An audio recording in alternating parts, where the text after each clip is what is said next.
¿Cómo son los extraterrestres? ¿Por qué tienen formas tan diversas según los testigos? Nos falta desde hace mucho tiempo en el mundo de la investigación OVNI una completa taxonomía de los alienígenas. La primera se hizo en los años 70, fue obra de Jader Pereira, un investigador brasileño, que se dedicó a hacer un completo análisis de las formas fundamentales y las variantes del tipo de humanoides que eran descritos por testigos junto al aterrizaje de objetos voladores no identificados. La diversidad era tan apabullante que muchos pensaron que estábamos ante un fenómeno más que físico, psíquico o incluso sociológico, que de repente, ante un estímulo que no sabían muy bien identificar, el propio testigo o los propios testigos creaban una anatomía. Eso se ve en algunas historias verdaderamente curiosas, que no son ufológicas, pero se han estudiado mucho, como las apariciones de la Virgen en Fátima en 1917.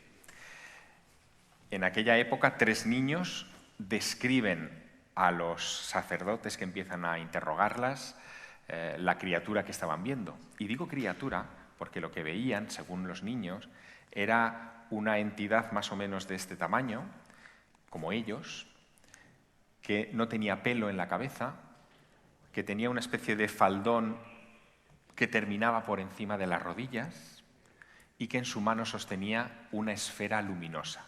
Decían que casi no le podían mirar a la cara porque la cara era como un sol, irradiaba una luz más potente que la del lucero.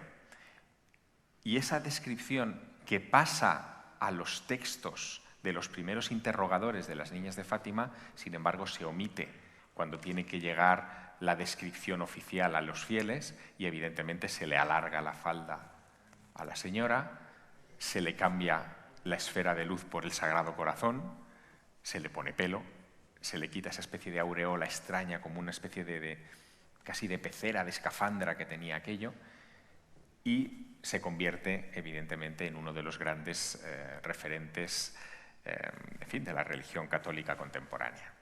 Eso que ha ocurrido en el mundo cristiano ha ocurrido y sigue ocurriendo en el mundo ufológico. Lo que describen los testigos termina siendo deformado. Hay una persona que ha intentado hacer, y es de gran mérito, una nueva aproximación a este problema de la diversidad de los humanoides. Esa persona está con nosotros hoy, es Javier Domínguez Jadoga. Acaba de publicar un libro que se titula Taxonomía extraterrestre, que contiene el trabajo de muchos años, tratando de dimensionar con técnicas 3D todos esos extraterrestres, entre comillas, al menos las descripciones de ellos, y tratando de encontrar una lógica en la ilógica de este asunto. Han visto su exposición. Él ha preparado un pequeño vídeo de 3 minutos presentando su obra de manera, como él sabe hacer, muy gráfica, porque él es un apasionado, como les digo, de la fotografía y de los tratamientos digitales de imagen, y quiero que lo vean. Adelante, vídeo.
Bien, pues el autor de esta nueva taxonomía de los extraterrestres nos acompaña, Javier Domínguez Jadoga.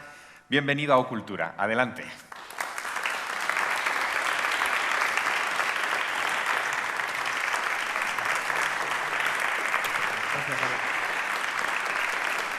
Se suma también a nuestra mesa Salvador Larroca, que antes han escuchado y que seguro que les ha generado más de una duda. Así que, Salvador, por favor, acompáñanos.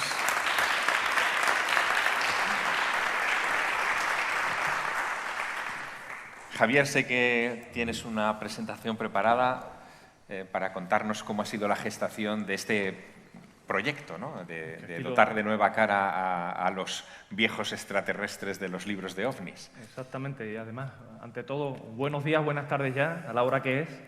Son cerca de la 1, ya 12:30.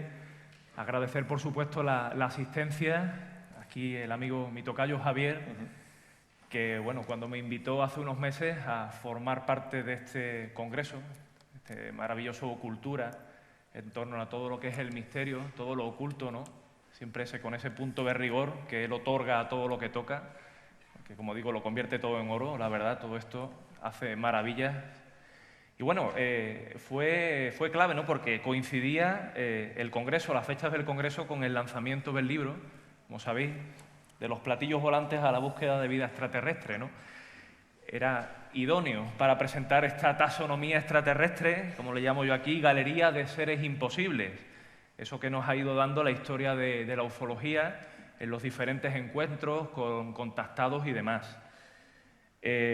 Un honor, por supuesto, eso de que haya habido una colaboración tan amplia de personas dedicadas a estos temas, a los temas de la ufología. En todo momento, como digo, siempre contando con una colaboración directa. Nadie me ha puesto ninguna pega a la hora de participar en el libro. Son ocho expertos en el tema. Los que ponen sería la guinda del pastel, ¿no?, de este libro, que, como digo, ha sido un trabajo de un año, desde principios de año, que fue cuando empecé a elaborar todas estas criaturas, todas estas entidades, dándole forma. Ahora comentaré un poco, ¿no?, porque hay mucha gente que me ha preguntado, y bueno, ¿cómo llegas a eso? ¿Son dibujos? ¿Son ilustraciones? ¿Son escenas tridimensionales? Son trabajos realmente que ahora os comentaré un poco la labor de forma muy resumida para tampoco demorarme mucho. Y bueno, cualquier pregunta que tengáis luego en la mesa redonda, pues la podremos ir contestando. Eso es. Si queréis damos paso, ¿de acuerdo? Aquí veis, bueno, la cabecera. Me puse ya también a darle forma, como una manera en la que llegaban los extraterrestres aquí a Zaragoza. Y bueno, tomaban incluso control de esa presentación, esa cabecera, como estáis viendo aquí, la presencia aquí del extraterrestre, que es este que sale en la portada, que luego os comentaré también. Hay un apartado dentro del libro que se llama Sobre la portada, que explica realmente el porqué de esta imagen. Es como una especie de puzzle, un Frankenstein ET, ¿verdad? Como estáis viendo, está formado por varias partes. Mucha gente le da miedo, le da un poco de reparo ver este rostro. Guapo no es. Precisamente no. Además, lo comentaban el otro día por Facebook a José Antonio Caravaca. Dice, bueno, ¿qué es esa cosa tan fea? Dice, bueno, compra el libro y lo comprenderás, lo entenderás perfectamente. Pues vamos a ir dando aquí paso a la presentación, una pequeña presentación que traigo, como digo, donde pongo un poco... Estas son las criaturas que hemos invitado a Ocultura, ¿no? Correctamente. Con esta tenéis abierta, os dan la bienvenida aquí en la sala hipóstila cada vez que pasáis dentro de los escenarios. Oye, la tercera me recuerda a la Greta esta del cambio climático, ¿eh? Da un poco de susto, sí que es verdad, por eso mismo. No por el ser en cuestión. Ese es el que estabais hablando ante vosotros, año 52, sí. Que es Orton, ese ser, ese venusino o venusiano, como queráis llamarle, ese venusino, que contactó directamente con Adamski, ¿no? Ese contactado con Adamski. Y bueno, siempre eso, hablando sobre esa amenaza nuclear, ¿no?, que estaba la Tierra en jaque, y bueno, venía un poco a dar esa noticia, que teníamos que ser más cuidadosos con el mundo. Ahí tenéis esos 10 extraterrestres, que, como digo, son esa gigantografía que os encontráis en la sala, dándoos la bienvenida. Y está la portada del ser, que, como decía, realmente es una composición.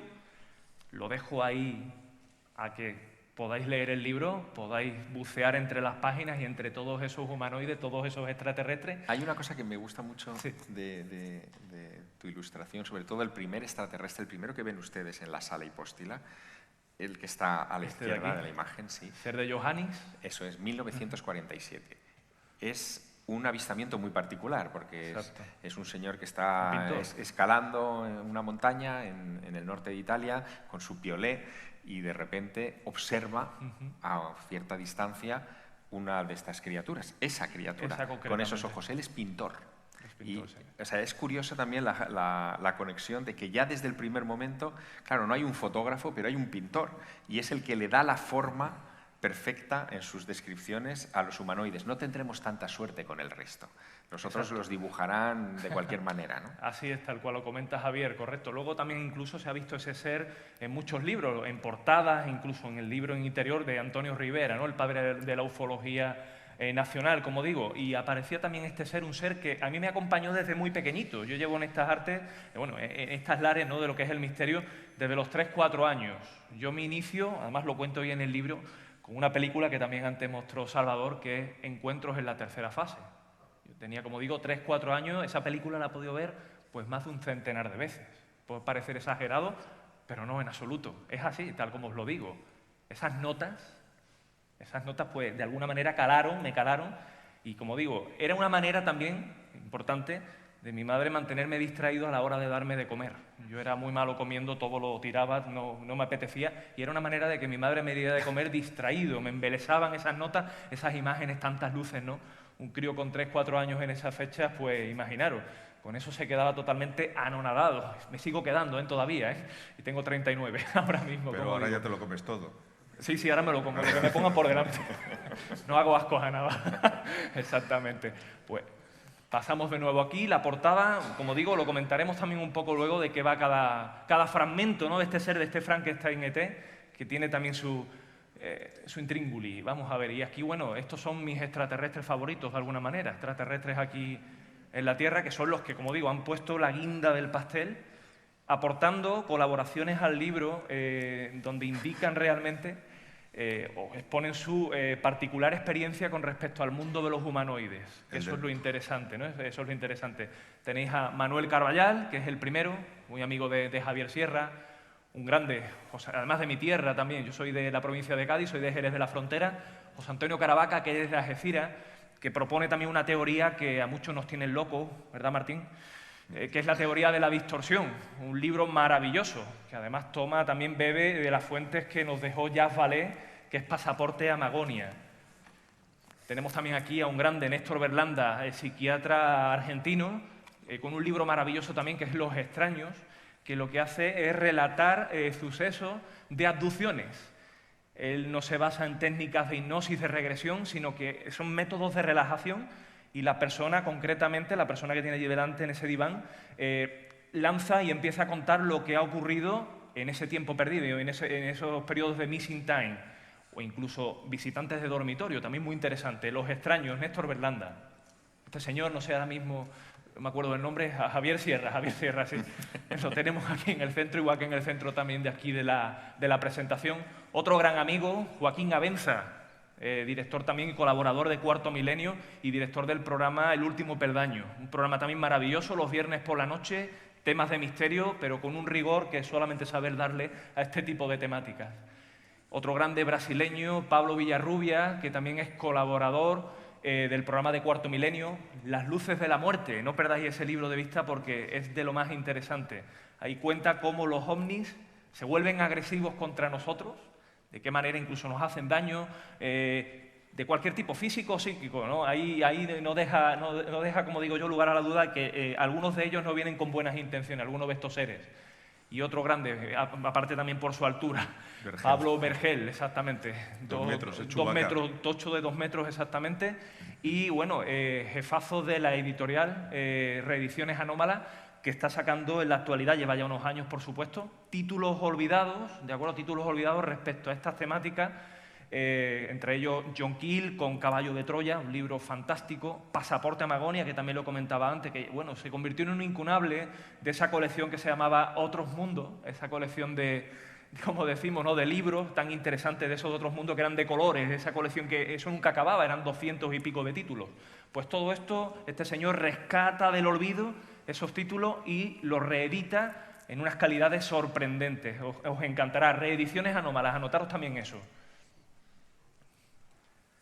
¿Qué necesidad había, ¿no? Que esa era la idea, ¿no?, también de este libro, de dotar de rostro al fenómeno. Eso es una necesidad que siempre ha tenido el hombre. Es decir, yo tengo una experiencia y con esa experiencia a mí me gustaría luego poderla representar de alguna manera, darle vida, ¿no?, a través de un boceto, a mano alzada normalmente, no solo los testigos, sino también incluso los propios investigadores, que son los que cogían, estando con el testigo horas después o semanas después de ese encuentro, de ese contacto, y como digo, cogían su libreta y con el lápiz a mano alzada, un poco como decía Salvador antes, ¿no? También es necesario que el artista, la persona que interprete esos datos que nos está dando el testigo, lo pueda luego desarrollar en una hoja, en un papel, pero es lo que yo digo, siempre nos hemos encontrado con esto, con bocetos a mano alzada. Casi nadie se ha preocupado luego de darle forma, como podemos decir, darle volumen, tridimensionalidad, hacer real, ¿no?, esos bocetos que son los que normalmente nos vamos a encontrar en la literatura ufológica. Aquí estáis viendo bocetos incluso hechos por niños. Precisamente este de aquí, que es el ser de Sagrada Familia, una zona muy interesante en cuanto a la casuística ovni, que es la zona de Minas Gerais, allí en Brasil, ¿de acuerdo? Es el ser de Sagrada Familia, como se le decía. ¿Cuánto artista desaprovechado por ahí? Ya te digo. Pero estos niños creo yo que al final, porque es interesante este boceto como tal, la verdad, eran críos. Lo primero que hicieron cuando vieron al ser, que estaban dentro de una especie de esfera, lo primero que hicieron, ¿no?, las cosas de los críos, coger una piedra e intentar lanzársela. Claro, verían el casco, verían la escafandra de cristal, a esta se la parto. A este le rompo la escafandra, sí, vamos, os lo digo. Todos estos acabarán en Marvel. Exactamente. Como digo, ¿no?, ese lanzamiento de esa piedra y el niño en ese momento se queda totalmente congelado. Se queda paralizado, no puede moverse. Luego también tenemos otro, en cuanto sería bocetos a mano alzada por niños, el ser de Kofu, también muy interesante en Japón, también aparece ahí en el libro, uno de los más interesantes, ¿no? Sobre todo, os voy a adelantar una cuestión. Javier, si me permites el libro, fijaros aquí, lo que pasa aquí no se ve muy bien, ¿no? Fijaros aquí en la dentadura, que necesita pues una ortodoncia. Igual que el ser de mi portada, ¿verdad? Pues ahí os desvelo la primera pieza que compone este puzzle como estáis viendo, extraterrestre, que sería esta boca, y precisamente corresponde al ser de Kofu, que se lo encontró también un chico que salía del colegio, ¿no? Y bueno, estos bocetos de acá, para mí, pues significaron un antes y un después dentro de lo que era la ufología. Yo tenía 7 años en ese momento, año 89, que es el caso Vorónezh. Para mí, mi caso fetiche, en todos los sentidos. Es un caso, como digo, de encuentro no solamente con humanoides, sino también aparte con un robot. Y lo interesante que fue a plena luz del día. Eso lo desarrolla perfectamente Javier en su serie de Otros Mundos, la segunda temporada. El primer capítulo yo no me lo quise perder, por nada del mundo. Yo cuando vi ese teaser de ese primer capítulo, yo aluciné con esos seres descendiendo de esa nave, con esa luz roja, esas siluetas que te lo comenté incluso. Digo, bueno, Javier, me he quedado alucinado con el teaser, quiero ya el capítulo. Como digo, es mi caso fetiche porque estuvo muy cercano, que también lo cuento aquí en el libro, a un avistamiento que tuve con la familia. Fue un avistamiento multitudinario, no solamente yo y mi familia, sino también aparte centenares de personas que había en ese momento allí en la calle. Estábamos, como digo, circulando con el vehículo, estaban los coches parados, la gente se empezó a bajar del coche y empezó a señalar todo el mundo al cielo algo que había. En el libro aparece también eso, luego si queréis lo comentamos, lo vemos si hay un poco de tiempo en la mesa redonda, porque es algo muy interesante. Como digo, eso pasó en agosto del 89 y a posteriores, septiembre, caso Vorónezh, y otro que tenemos aquí, que es el caso Conil. Como estáis viendo aquí, este muñequito de aquí, esta figura, esta entidad, este ufonauta, es del caso Conil, como estamos comentando. Caso también, como digo, muy cercano en el tiempo, pero separado por unos 5.000 kilómetros entre Vorónezh, Rusia, y el caso Conil en Cádiz, ¿de acuerdo? Como decía, entidad, que creo que no lo he dicho, entidad biónica, podríamos decir, y un robot que acompañaba a estos seres, un robot pequeñito, como una especie de caja, también sale aquí, también he hecho su representación en el libro, una especie de cajita que se movía y proyectaba una serie de signos en el suelo que, bueno, que claro, los chavales, porque eso fue en pleno día, como decía, desciende ese aparato en medio de un parque, con todos los niños jugando. Imaginaros, qué situación. Cada uno da su testimonio. Hoy día eso queda un poco ahí olvidado, ¿no? Pero la memoria colectiva sigue estando. Algo pasó, como se decía, ¿no, Javier?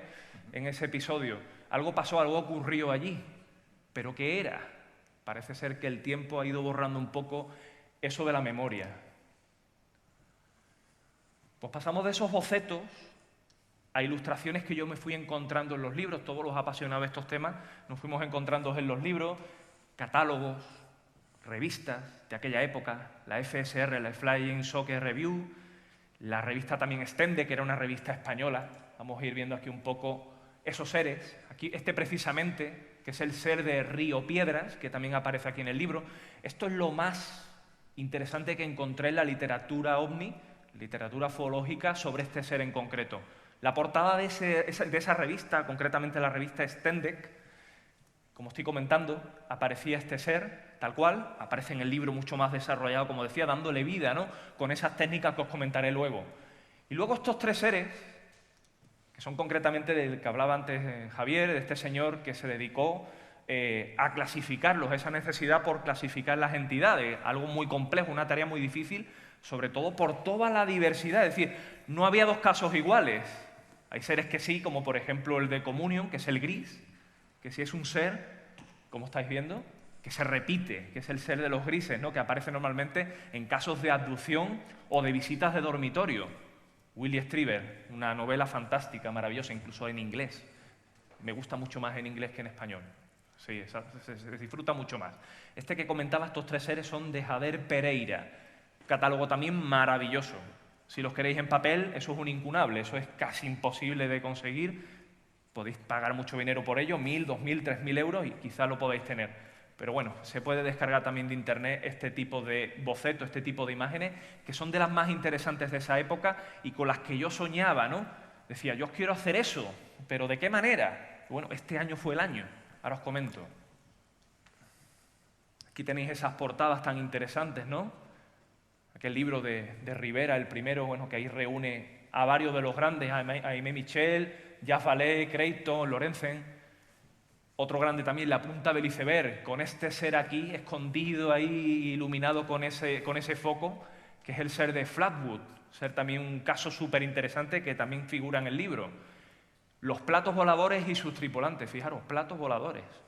Lo que hablábamos también ayer y en las charlas pasadas, sobre ese canto rodado, ¿no? Que se tiraba al agua en un lago y iba ese movimiento, los platos voladores. Fijaros también qué interesante los seres. El ser aquí, que también apareció en una de las diapositivas de Salvador, que ahora mismo no recuerdo cómo se llamaban esos seres, los de color verde.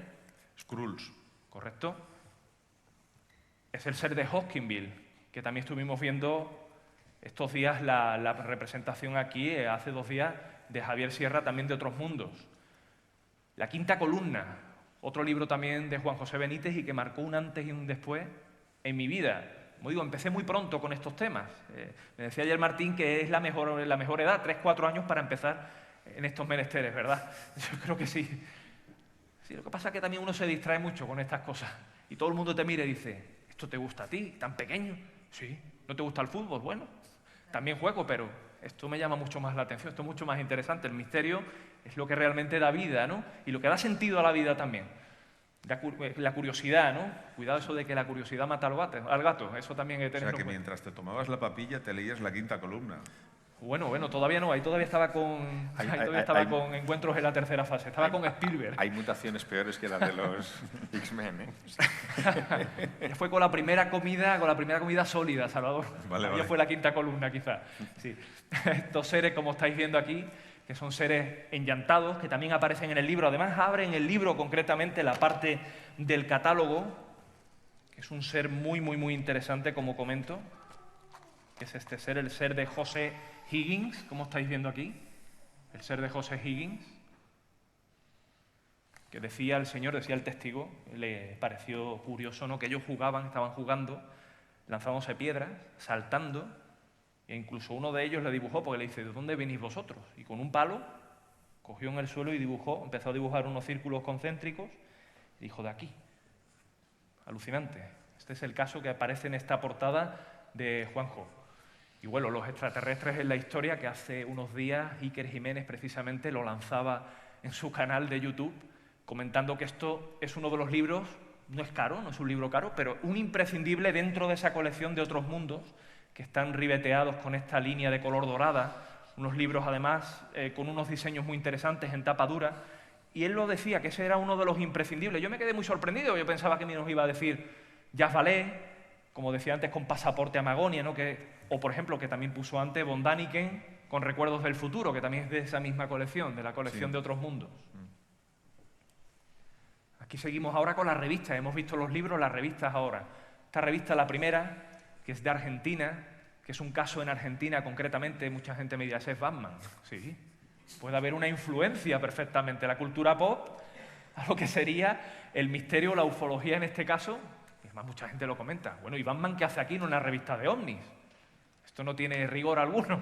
No, señores, este es un caso que se produce en Argentina, en una fábrica, precisamente una fábrica de vehículos de Renault, Renault ICA, como se llamaba allí en aquella zona.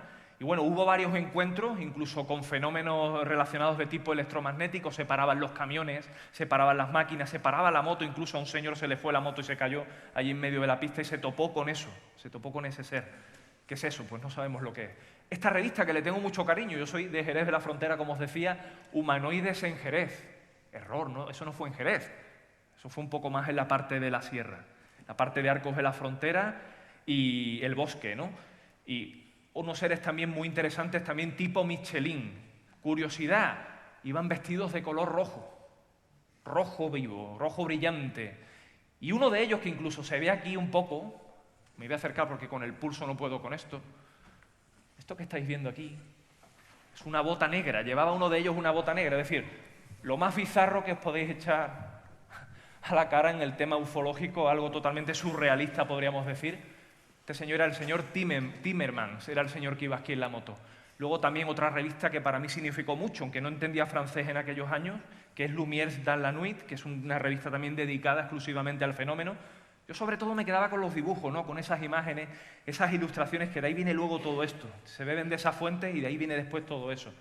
Y esta revista que, como digo, también esas imágenes impactantes, esos dibujos, esas recreaciones, en este caso la Flying Saucer Review, la FSR, así para resumir, que en esta portada también hay un ser que aparece en la exposición que tenéis ahí afuera, que es el ser de Inharvi. Es en Finlandia, si no recuerdo mal, creo que sí que es Finlandia. Se topan con este señor que portaba como una especie de caja, parecía como una especie de cámara fotográfica, ¿no? Nadie sabrá nunca qué es lo que fue. Tenía cara de mala leche, eso sí os lo digo. Una cara de mala leche que decían estos dos esquiadores, Viljo y el otro no recuerdo cómo se llamaba. Ahora mismo no se me viene a la cabeza. Uno de ellos era Viljo, uno de los señores que estaban aquí. Dos chicos que esquiaban y se encontraron de cara con el misterio, con lo extraño. Y por supuesto no nos podemos olvidar, que aquí lo ha desarrollado perfectamente el amigo Salvador, de la visión del séptimo arte en lo que respecta al tema ufológico, al fenómeno ufológico. Y aquí tú eliges, ¿no?, entre agresivos o amables, porque siempre se han hecho esas distinciones, el ser agresivo y el ser amable. Tenéis a Mac, ¿no? Fijaros, Mac, qué cara tiene este hombre, qué maravilla, qué mirada más profunda. Con todo esto, de alguna manera, yo me fui inspirando de pequeño y sí, tenía esa necesidad, pero no sabía cómo hacerlo, cómo darle forma a eso, cómo darle forma a esos seres que veíamos en esas revistas como si fueran simples líneas, simples bocetos. Bueno, aquí tenéis Cocoon, este ser de Cocoon, una película también que me impactó mucho de pequeño. Después de esos encuentros en la tercera fase, que la tenía tan revista, que aquí tenéis al ser como tal, ese gris que hablaba también antes Salvador, a Yoda, por supuesto, Alien, la invasión de los hombres del espacio, que de ahí después proviene también esta película tan interesante que es Mars Attack, de donde se basan este tipo de seres cabezudos, macrocéfalos, con ese rostro que, bueno, de alguna manera también, no sé, son simpáticos, pero luego vemos que la agresividad era su herramienta de trabajo. Y una película, aparte de las otras, por supuesto, E.T., pero esta película de alguna manera a mí me marcó. Es una producción casera, podríamos decir casi, de muy bajo presupuesto, que eran los nuevos humanoides, los nuevos extraterrestres. Este ser que se llamaba Trompi. Trompi se cuela en la casa de esa familia, lo recoge el crío, era el bebé, vamos a decir así, el niño pequeño de la familia extraterrestre. Lo recoge el hijo de esa familia Y lo empieza como a cuidar, pero claro, los padres dirían, ¿dónde está Trompi? ¿Dónde se ha metido Trompi? Este se nos ha perdido. Pues Trompi estaba ahí en la casa y los seres pensaban que estaban secuestrándolo a su hijo, a su progenitor. Esos seres se cuelan en la casa y bueno, allí no queda bicho con cabeza. Todo el mundo moría, pero de una forma muy limpia. Hay una marca, hay una imagen que aparece en el libro. Javier, Pues la voy. Un minuto. ¿Un minuto? Que... Sí. Pues vamos a seguir entonces. Tenéis que verla, Trompi. Los nuevos extraterrestres, como digo. Ya apuntábamos maneras en la antigüedad, de alguna manera queríamos representar a todos esos seres, ¿de acuerdo? Porque bueno, no sabemos lo que son realmente, luego vamos a ir respondiendo a esas preguntas también. Las guanginas en Kimberley, 12.000 años de antigüedad, se data a través del carbón, a través de técnicas de carbono 14, del carbón que había dentro de unos avisperos que había en esas paredes. La misma avispa llegaba y portaba ese carbón y se utilizó para datar estas pinturas. Es decir, son mucho más antiguas que el propio avispero. Las guanginas, como estáis viendo aquí, perfectamente podrían ser esos seres que aparecían en la portada de Strieber de Communion. Los marcianos de Tassili, con esa escafandra, pues puede ser perfectamente una escafandra. ¿Quién dice lo contrario, no? Hay más de 5.000 pinturas, además hay un catálogo sobre eso. Como decía, ¿no? ¿Realmente quiénes eran esas entidades que se representaban en las cuevas, ¿no? Pues podían ser perfectamente dioses, es decir, lo podríamos ver como dioses, demonios, quizás extraterrestres, hoy diríamos que son extraterrestres, ¿verdad? Por nuestras concepciones, la mente ha evolucionado, todo ha evolucionado. O simplemente gente de la época que estaba ataviada para algún ritual o festival, ¿de acuerdo? Aquí tenemos algunos retratos, como digo, en el apartado, cuando se dejan inmortalizar, es decir, cuando esos extraterrestres, esos seres, esos humanoides ufonautas, se dejan retratar. Tenéis varios casos aquí. Orton, fijaros, esta imagen podríamos hablar mucho porque es una imagen que actualmente se le aplican técnicas de edición actual, de edición fotográfica, y se revela este rostro dentro de una de esas fotografías que sacaron allí en el desierto de Colorado, en Arizona, de este ser, del ser en el que se encontró Adamski. Falville, que también es un sheriff que se encuentra con ese ser tan extraño, ataviado, el hombre de metal, ¿no? Como le decían. O, por ejemplo, esta niña, que su padre le sacó una fotografía y apareció eso que es el astronauta de Solway, ¿de acuerdo? El astronauta de Solway. Algo más actual, bueno, Condesito, que es aquí en Huelva, bueno, yo digo aquí, claro, pues yo ya pienso que estoy allí dando las charlas, Amici, que también es un caso italiano donde se fotografía incluso la nave por dentro. Y esta imagen que estáis viendo aquí, que es también muy reciente, de la primera década del 2000, que es un ser de dos patas con una cabeza sin brazo, no tiene extremidades superiores, que eso es lo que se llama el Nightcrawler, que eso se dejó ver en Fresno, en California. Interesantísimo, además se captura a través de cámaras de seguridad, de unas cámaras de seguridad. Aquí tenéis al sheriff concretamente que fotografió al ser de Fayetteville.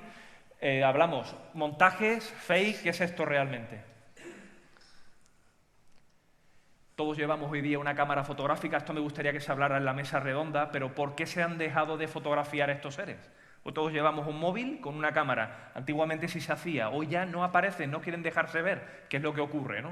¿Qué es lo que ocurre realmente? Las taxonomías, esas clasificaciones, esa necesidad por clasificar todos esos avistamientos, y hablamos de Jader Pereira, que clasifica sobre todo por altura, la estatura de los seres. Y luego hay 15 subtipos más basándose en otras características fisionómicas de esos seres, ¿no? Con vello, con escafandra, con el pelo rubio, con un ojo, el tamaño de los ojos, el aspecto humanoide, gestando las entidades. Con esto ya acabamos, que sería la forma en la que yo he ido dando vida a cada uno de estos seres dentro del libro.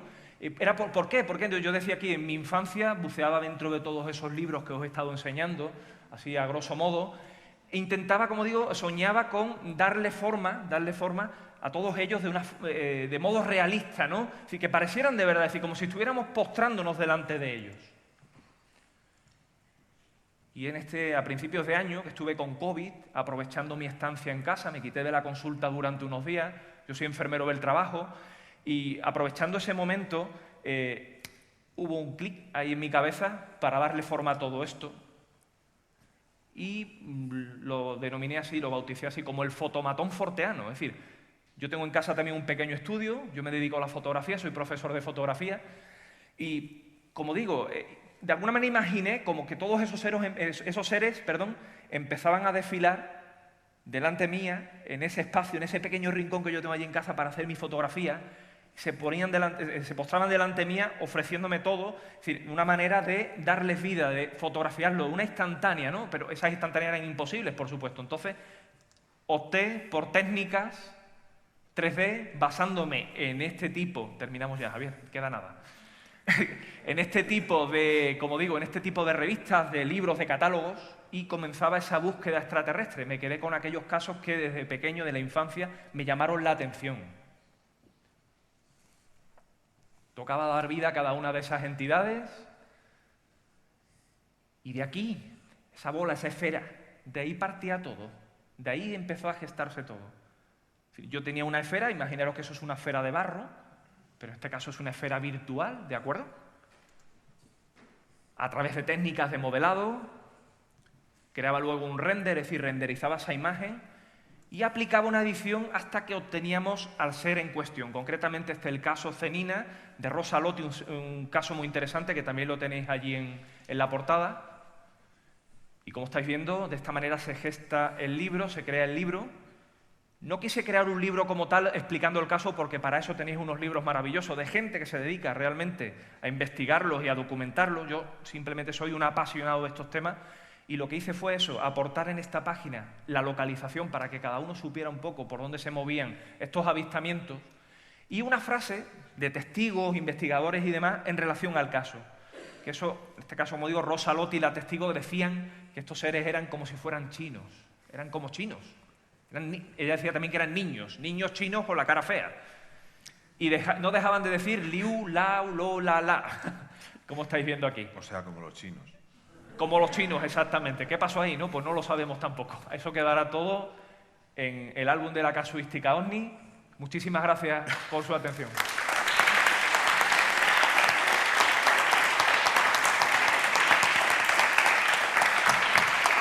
Ya les decía yo al principio de este encuentro de cultura que íbamos a tener varios episodios de tiempo perdido, de Missing Time. Eso es lo que nos ha pasado. Se nos ha ido el tiempo casi. Pero lo que vamos a hacer es pasar a las preguntas. Yo creo que lo ideal es que si tienen ustedes preguntas, tanto para Javier como para Salvador, pues aprovechen esta circunstancia para hacerlas. A mí sí me ha interesado mucho, mientras iluminamos la sala, alguien levanta la mano, le acercan el micrófono. Sí me ha interesado mucho lo que dices de que ahora que tenemos todos cámaras fotográficas, no retratamos a estas criaturas. Pero pasa con las cosas como los ectoplasmas de la época de la victoriana y todo eso, de las mediums, tampoco hay ya fotos de esas cosas. O sea, probablemente... Pero es que estamos asumiendo, es una reflexión que quería trasladaros, estamos asumiendo que solo lo que se fotografía es lo real. Y no es verdad. Es decir, hay muchas cosas que no se pueden fotografiar. O sea, el amor no se puede fotografiar, hay mil cosas que no se pueden fotografiar, pero son reales, existen y mueven el mundo. A lo mejor esta dimensión pertenece a eso, ¿no? Es algo abstracto, puede ser, ¿no? Y por Claro. eso quizás no... A ver, yo digo por poner, porque siempre hemos querido llevar el tema de la ufología a lo físico. Oye, una nave deja una huella, baja un marciano, lo ves, pero ¿y si no es? ¿Y si no estamos ante eso, ¿no? ¿Y si estamos ante otro tipo de fenómeno? En fin, ahí lo dejo, que sería para una mesa redonda solo de eso. No les veo a ustedes muy bien con las luces, pero no sé si hay alguna persona con micrófono en la sala que tiene alguna pregunta. ¿Sí? ¿Tienen ustedes? ¿O alguien levanta la mano? ¿Alguna pregunta? ¿Sí? Usted.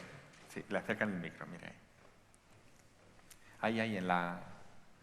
Sería interesante vale, eso, vale, que os perfecto, animarais pues porque se puede abrir usted un y debate, luego le pasamos a usted. se puede abrir un debate muy interesante. Sí, no, simplemente enhorabuena, muchas gracias, no solo por la Gracias. erudición de los dos, que eso era obvio, sino por la pasión que transmitís. Y sobre todo elegir lo que habéis elegido para plasmar esta conferencia impresionante.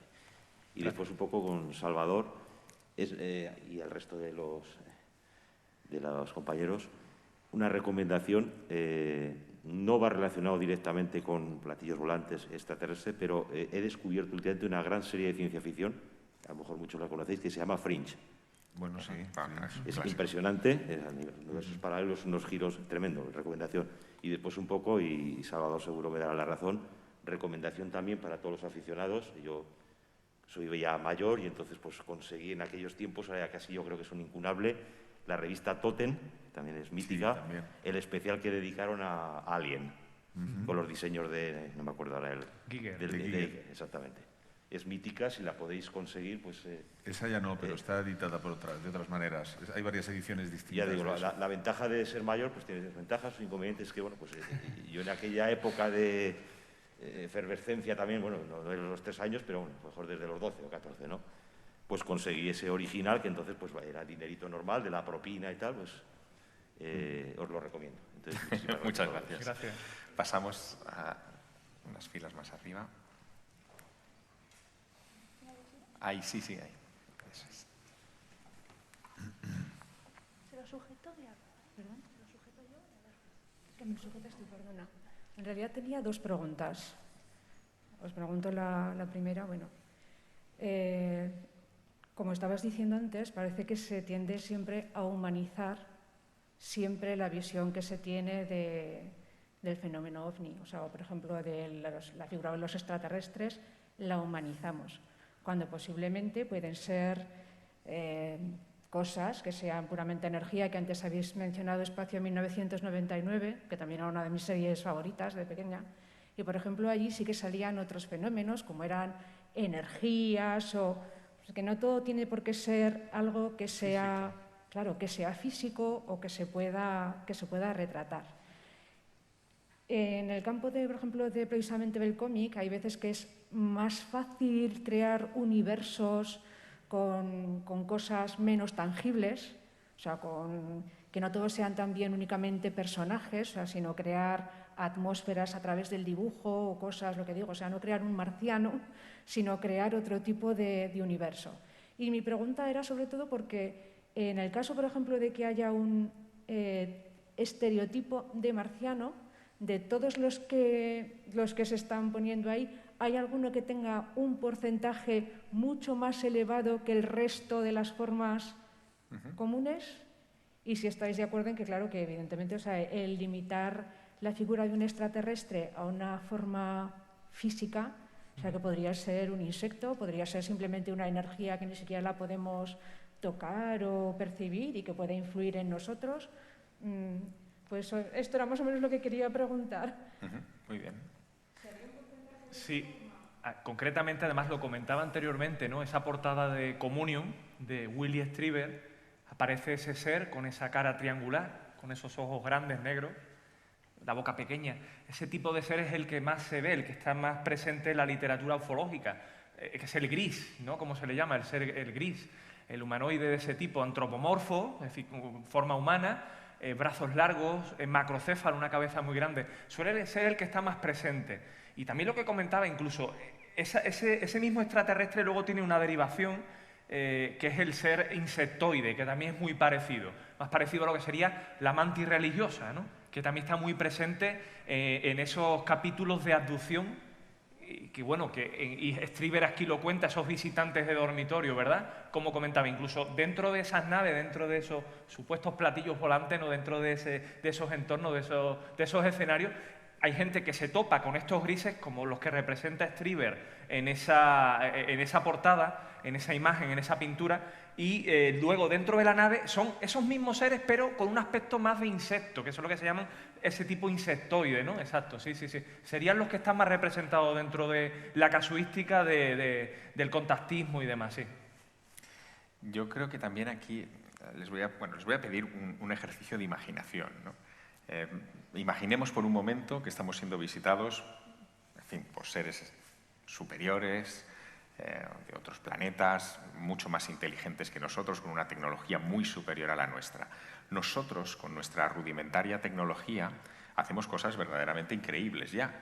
Por ejemplo, tenemos la realidad virtual, en la que creamos escenarios completamente de la nada, simplemente poniéndonos unas gafas, unos auriculares, y podemos sumergirnos en un paisaje lleno de dinosaurios o de sabe Dios qué otras criaturas que no existen, que están ahí, en ese mundo virtual.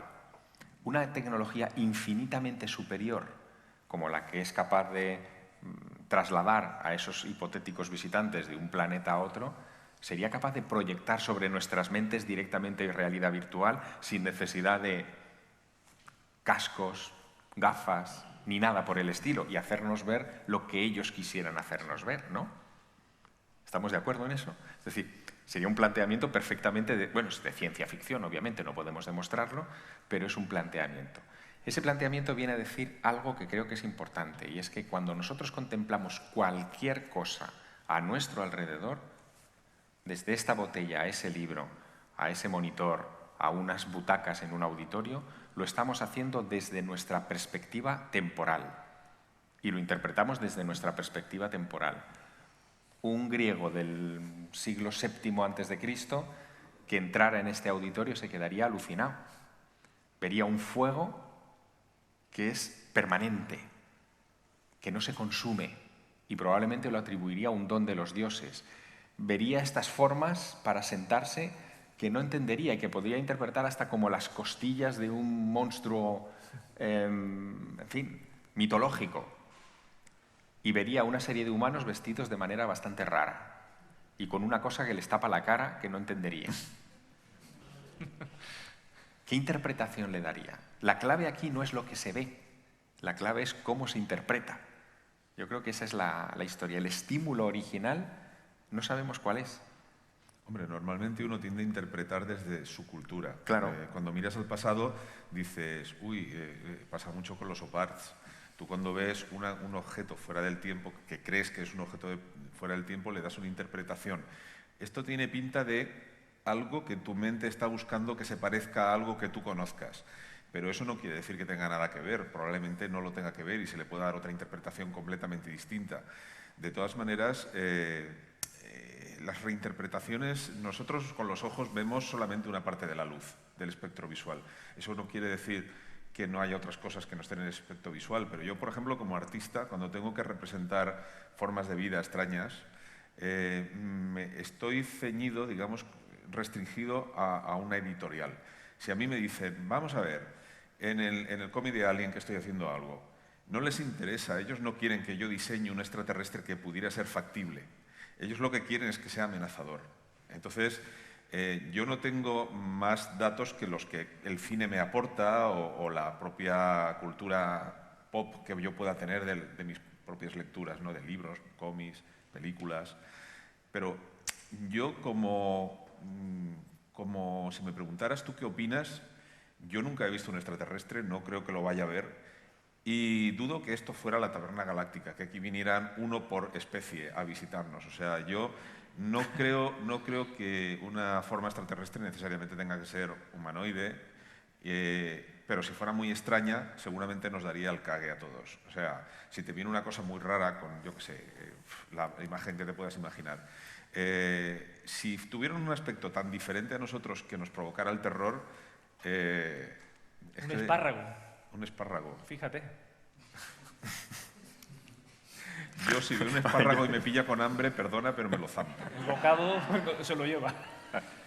Yo, sinceramente, me cuesta tomarme en serio, no porque piense que me mientan, sino porque pienso que se interpreta. Entonces, a lo mejor hay cosas que uno ve, uno interpreta y cree que son otra cosa. A lo mejor ves un tío que lleva un traje de estos brillantes, como en Regreso al Futuro, cuando aparece Marty McFly y se lleva el casco y tal. No sé, la gente en muchas ocasiones también depende del nivel cultural del que lo vea, de lo que te cuenta, de lo que reinterpreta. Yo no he visto ninguno y no he visto nada raro que me recuerde a ninguno, ¿no? Lo que sí es llamativo, en cualquier caso, es verdad, yo estoy completamente de acuerdo que todo es lo que interpretas culturalmente dentro de tus parámetros. Estamos atrapados en nuestro tiempo y con nuestra perspectiva. Pero lo que es indudable es que ese tipo de... Permítame utilizar un término de Mark Twain, ¿vale? Ese tipo de forasteros misteriosos está a lo largo de toda la historia. De toda la historia. Siempre hay la aparición de un forastero misterioso, vamos a llamarlo así, en una tribu perdida, en una cultura como la griega. Siempre hay el relato de un bicho que sale del mar y que les enseña... Yo no niego la posibilidad. No, yo no niego la posibilidad. Yo digo que eso, de alguna manera, está en el disco duro del ser humano, por lo que sea. Pero está desde el principio, ¿no? Ahora, ¿qué es? No lo sé. No sé si hay ¿Alguna? Sí, le acercan el micrófono. A los seres extraterrestres siempre se les ha representado de manera agresiva, como seres demoníacos, ¿no?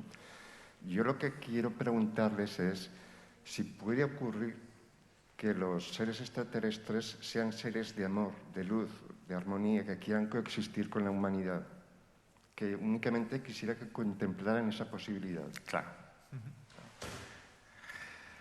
Bueno, no sé si tenéis... ¿O contesto yo?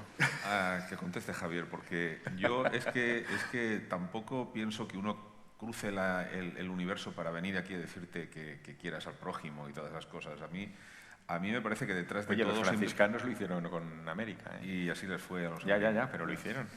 Pero que quiero decir que yo creo que detrás de todas las acciones, por lo menos en lo que mi mente contempla, hay una intención.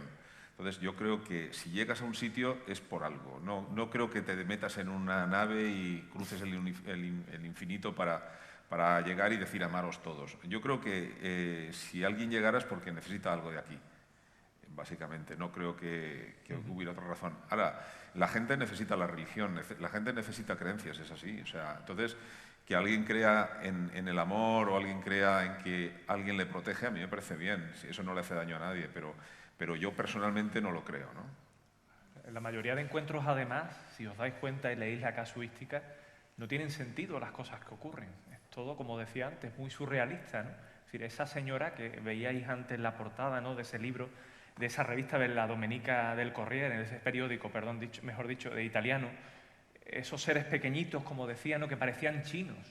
Esos seres atacan a la señora para robarle las medias y unas flores que llevaba para su marido. Ella iba a visitar la tumba del marido y llevaba unas flores, y esos seres la atacaron con ese lenguaje tan extraño, como decía ella, que parecían chinos, ¿no? Le atacan para robarle eso. Lo que pasa es que no conocemos el contexto. Tú imagínate, claro. yo aquí sale mi mente no de ufólogo, sino de escritor. ¿Y si ese extraterrestre estaba volviendo a su casa? Tenía que regalarle algo a su novia después de estar no sé cuántos eones fuera, y de paso que en ese planeta... Mira qué flores, claro, o qué es eso, claro, qué bonito. pues se lo cojo. Pues unas medias de viuda tienen que ser una cosa muy preciosa allá donde vayas con ellas. La pobre mujer llegó al cementerio, fíjate, con los pies. Y luego llegas a casa, pierdes las medias, llegas a ver qué cuentas. De todas maneras, hay una reflexión que yo le... Hay una reflexión que yo le transmito a ese respecto, ¿no? El bien y el mal son conceptos morales. No necesariamente son conceptos objetivos. Algo que para mí puede ser malo, para Salvador puede ser bueno. Y eso sí que es más objetivo. Es decir, habría... Luego me lo desarrollas. Vale. No, pero bueno, quiero decirte... En la comida, digo. En la comida te lo desarrollo. El bien y el mal muchas veces lo confundimos con lo que nos es afín y lo que nos es perjudicial. Para nosotros inhalar anhídrido carbónico es perjudicial como especie, pero puede haber una especie que inhalar anhídrido carbónico sea su medio de supervivencia. ¿Es malo el anhídrido carbónico por sí, per se? No, no lo es. Es compatible contigo o incompatible contigo. Entonces, desde esa óptica, nosotros estamos atribuyendo moralidad a los visitantes o a los hipotéticos visitantes. Pero es, de nuevo, anteponer nuestros anteojos. O sea, estamos juzgándolos con nuestra perspectiva. Yo creo que ahí nos queda un camino largo por recorrer hasta comprenderlo del todo lo que está ocurriendo, ¿no? Aquí hay un... Espera, que te bajan el micrófono. Espera, que si no, no te escuchan.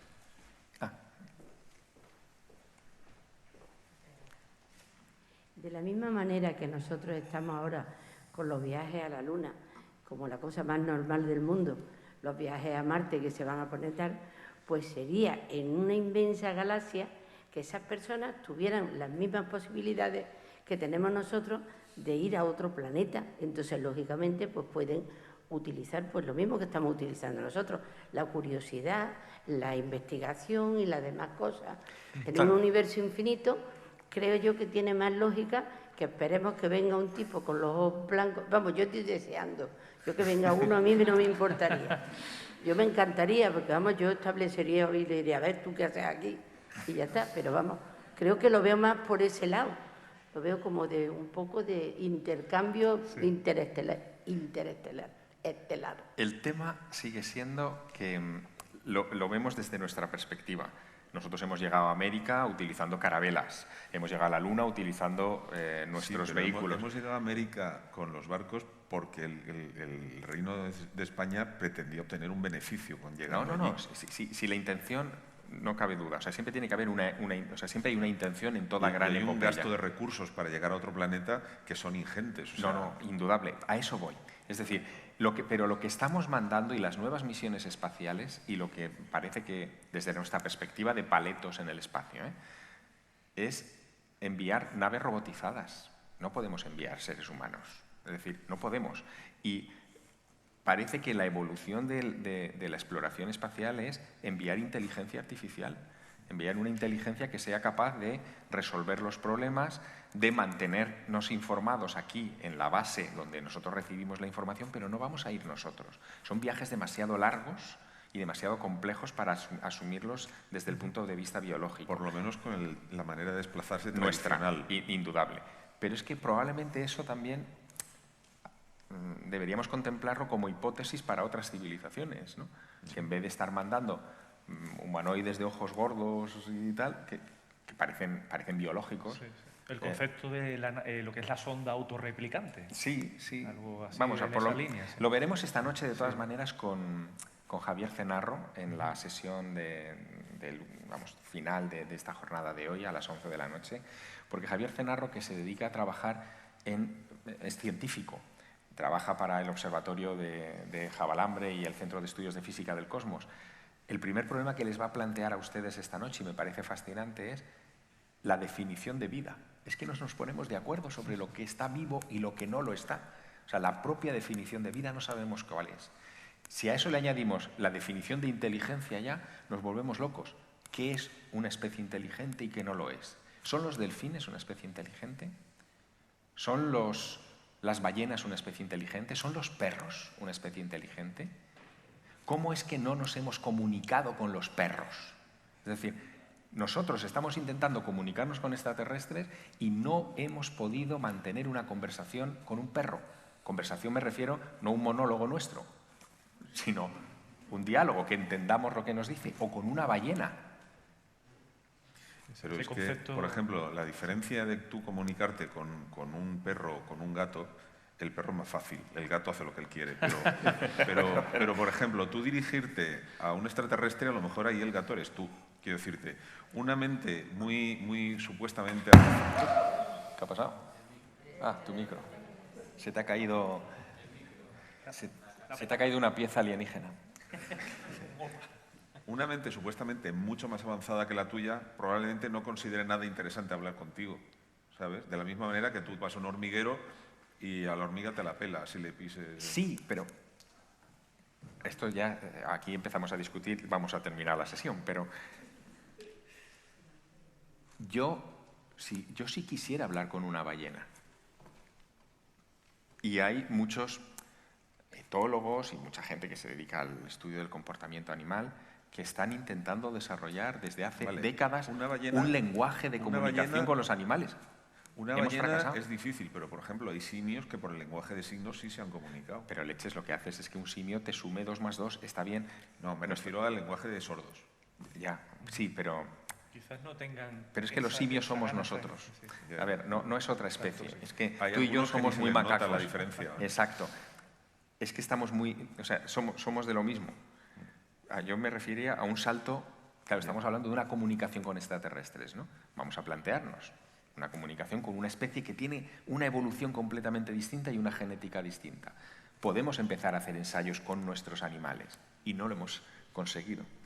Por eso yo antes, cuando he comentado las películas, he dicho que la llegada me parece bastante creíble a la hora de dirigirse a... Porque tú no le vas a explicar a una entidad lo que supone la ilusión que te hace conocer a un extraterrestre. Tú tendrías que encontrar un lenguaje puente para iniciar... Por eso las 5 notas de Encuentros en la tercera fase a mí me parecen creíbles, porque en el fondo la música es matemática y empieza por algo básico, que son las 5 notas, y recordar cómo acaba la secuencia, con una cacofonía de notas que nos equivaldría a hablar de matemática compleja, ¿no? Entonces, yo creo que nosotros no vamos a poder hacerle entender a un personaje que fuera mucho más avanzado que nosotros cómo pensamos que es el amor, que es el odio, que es el anhelo de, yo qué sé, tener hijos.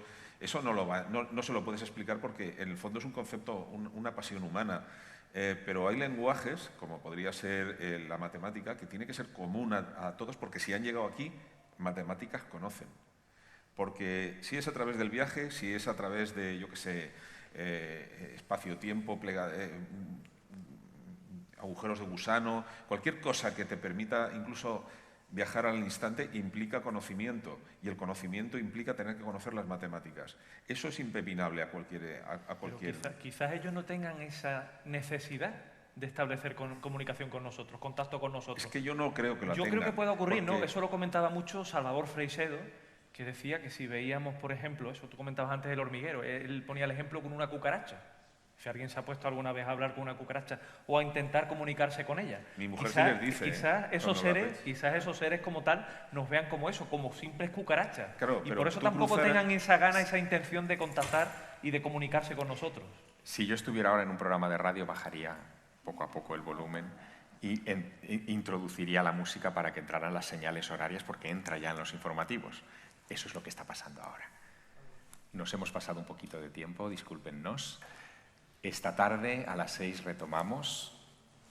Me gustaría que trasladaran esto a la mesa, a su sobremesa, porque es una conversación interesante, y que esta tarde, cuando regresen, lo hagan con muchas más preguntas también para nuestros compañeros de O Cultural. Les pido un fuerte aplauso para Javier Domínguez y para Salvador Larroca.